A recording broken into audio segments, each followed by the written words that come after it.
South की एक famous actress को एक बहुत बड़ी ब्यूटी क्रीम बनाने वाली कंपनी ने अप्रोच किया और उनके क्रीम के प्रचार के लिए करोड़ों रुपए का ऑफर दिया।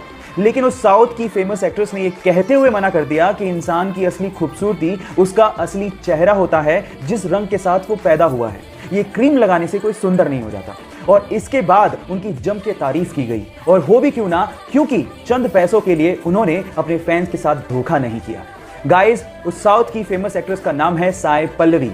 आपको यह सुन के कैसा लगा, चैट सेक्शन में लिखना मत भूलिएगा।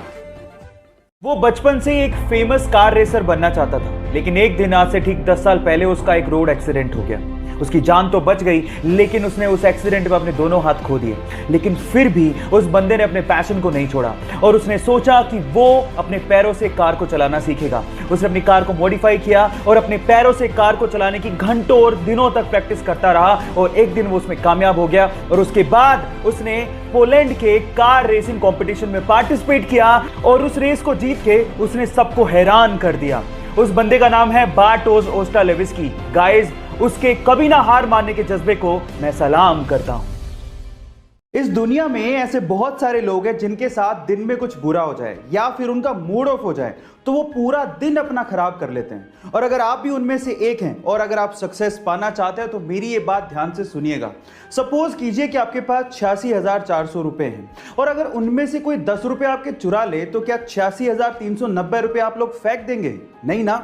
इसी तरह से पूरे दिन में आपके पास 86,400 सेकंड होते हैं और उनमें से अगर कुछ वक्त बुरा चला जाए या फिर कोई आपका मूड खराब कर दे तो उसकी वजह से बाकी बचा हुआ दिन आपको खराब नहीं करना चाहिए।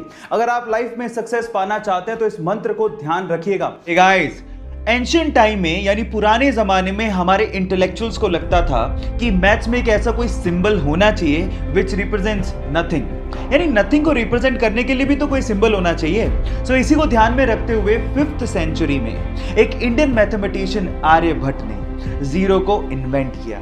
And let me tell you guys, zero का जो सिंबल दिया गया था वो हमारे पुराने मंदिरों, स्पेशली ग्वालियर के मंदिरों के दीवारों पे खुदा हुआ आप लोगों को दिख सकता है। सो गाइज, अगर आप ये सोचते हैं कि जीरो की इन्वेंशन कोई बड़ी इन्वेंशन नहीं है तो मैं आपको आपकी जानकारी के लिए बता देता हूं, अगर जीरो इन्वेंट नहीं हुआ होता ना तो बाइनरी लैंग्वेज नहीं आती, और बाइनरी लैंग्वेज नहीं आती तो एक कंप्यूटर लैपटॉप कुछ नहीं होते। जब शून्य ना देता भारत तो चांद पे जाना भी मुश्किल था। क्या आपको पहले से बात पता थी? और नहीं पता थी तो चैट सेक्शन में लिखना मत भूलिएगा।